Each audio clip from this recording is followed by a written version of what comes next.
Hey, what's up everyone? So here with a holiday video, well not really holiday video, but Merry Christmas to everyone, Happy Holidays.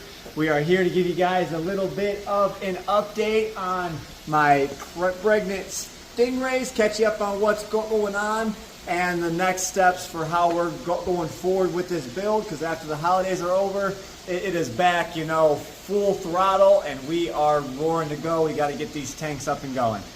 Starting off over here, we have this hybrid catfish between a red tail and a marble cat. And he actually grew about 6 inches since he's been here. His dad will be watching the videos. Look how big his tail has gotten. That cat is turning into an impressive beast. Come look over here at my royal clown knife. I told you guys his tail would heal back. He's got about a ½ inch of his fin grown back out. So just a little bit more time and he will be good to go. Now for the real meat and potatoes over here. This is the dog bone tank. We are bringing this back to life. So for everyone saying, hey, just toss it, the tank is still good. You just breathe a little bit of life back into it, a little bit of elbow grease, and this will be a beautiful tank once again. Go around, clean up all this scale on the top edge. The outside, you know, corners, anyone that needs redone, we'll just tape off, scrape the silicone, redo the joints. Same thing with the inside. So it'll have fresh seals all the way around and new plywood on the bottom sitting on a solid stand. So this will be a brand new 650 gallon. It'll be the touch tank.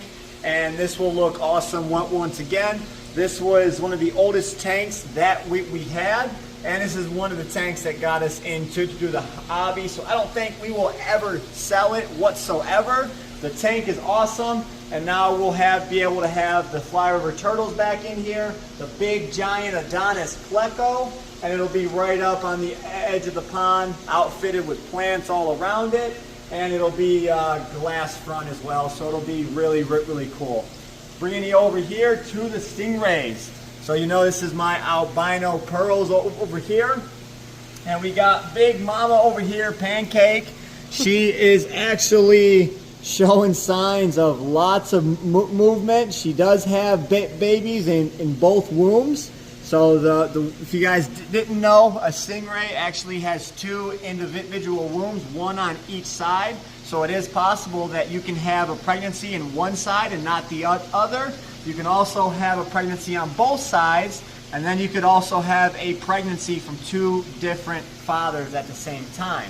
So that is a little fun fact. But if you get down there and look, you will see on both sides they are jumping and moving. With the size of her and how much movement I see, I'm expecting a lot of babies, and they should be here any day now.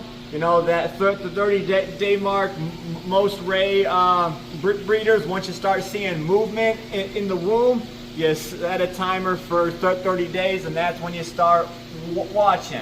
But that timer could go from 30 days to about 50 days.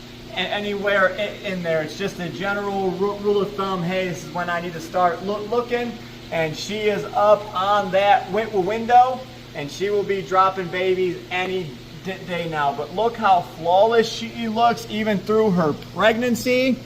So these males are doing a great job, and we might have some activity out of some of the other females as well.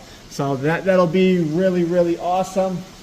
We have to keep a close eye because we do have these big cats in here, which is highly unlikely of them coming out in daytime and eating them. Plus, I keep them really fed.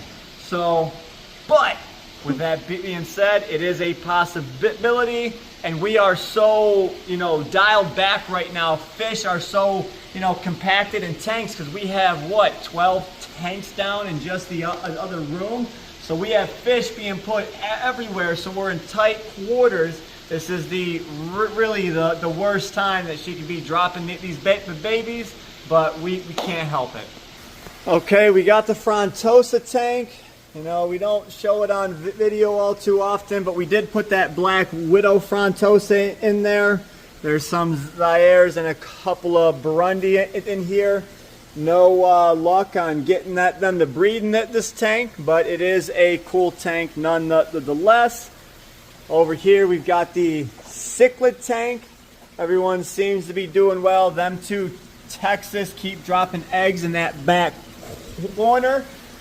Have not seen babies from them. They end up hatching and getting eaten, but that is all right. Got the Oscars down here nesting again, but everyone seems to be getting along.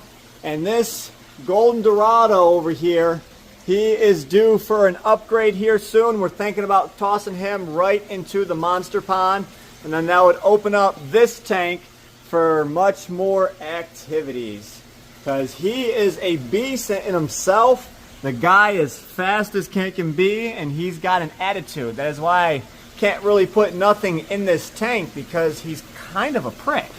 So once we get him out of here, we'll be able to use this tank for so much more. I see the little baby cichlid that popped up in here. Kind of looks like a goldfish. He's like a deep orange red. Definitely cool, but he obviously came up through the pump. It happens. Pretty much every tank has little cichlids in it. All right, coming in this room, you guys see this is kind of where we're at. This tank is in place for the move. Our next step, after we get the legs on the sump, which I'll talk about that in a minute, that sump is going to go right here, and then we're going to have room to flip this tank around. So if you come down here, come through my madness. Right. As I was saying, one of you guys actually came up with a great idea as far as legs for the bottom of these sumps and tanks. And I looked into hockey pucks, and they can withstand the pressure. Each one can hold about 80,000 pounds. And they are solid core rubber. So we're thinking on this tank alone, doing 4 on each rail, drilling a small hole with the cone in it, and then a self-tapping screw through the metal, and actually mounting them. So this will be up off the ground on a piece of rubber by an inch.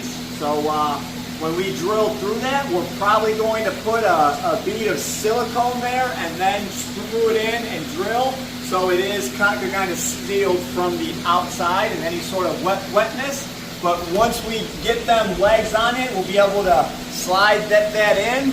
And then you remember that 3000 will be up on rollers. This 600 has to be drained, moved over, and put up into place. So this will be out of the way. Then we have to take this sump completely out of here.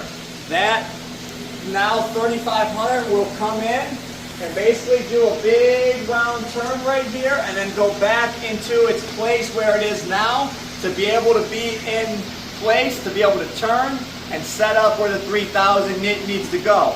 Then we can bring that sump back, lay it down in this back corner. So it's basically going to butt up against here and this back wall. And then the sump will be in this area right here. And then once we get that flown back in, we'll be able to start bringing tanks back. We'll be able to bring the 265 back right here, then the 180 stack. Then this tank will essentially turn 90 degrees against the back of that quarantine. And then it'll leave about a 4-foot walkway in between the sump and the front of this tank, which is now turned. And then we could bring this stack back in to the end of that wall. So that'll be, we're starting to clear room here. And then, of course, the tank that goes right here would then come back as well. And this whole side and this whole area would then be back. That leaves this tank right here, and we'll then have to do this after the 3000 gets up and going. All right, so we were talking about the pregnant rays. You can see this girl here, she is pregnant once again as well. She is coming along, no movement yet. And I suspect this girl back here as well. You can see that she's got some very distinct humps on each side. And then there's two girls up in here that we're still keeping an eye on as well. This tank is a little bit harder to see and get to, but we do our best. And then while we're over here, you guys remember that little Ray that we got from First Class Aquatics? He is doing wonderful, and he is putting on some size. You guys can see that his spots are starting to eclipse and break up. So that is okay. He's a great looking Ray, but he didn't keep them large spots as I was wishing, but definitely a nice addition to the bloodlines here. And this girl here is starting to look amazing as well. So as this place is a catastrophe right now, it will be getting better as the days go on. I'm going to have to move these stingrays next to be able to move this tank. And then I got to move everything out of this sump as well. But progress takes time. Let's look in here.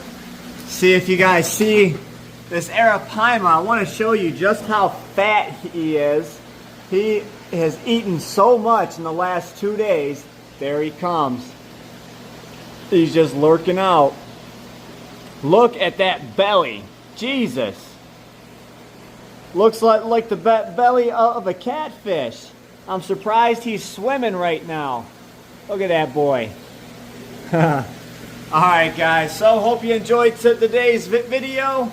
We've got a lot going on, but there's going to be so much more happening in the next few weeks.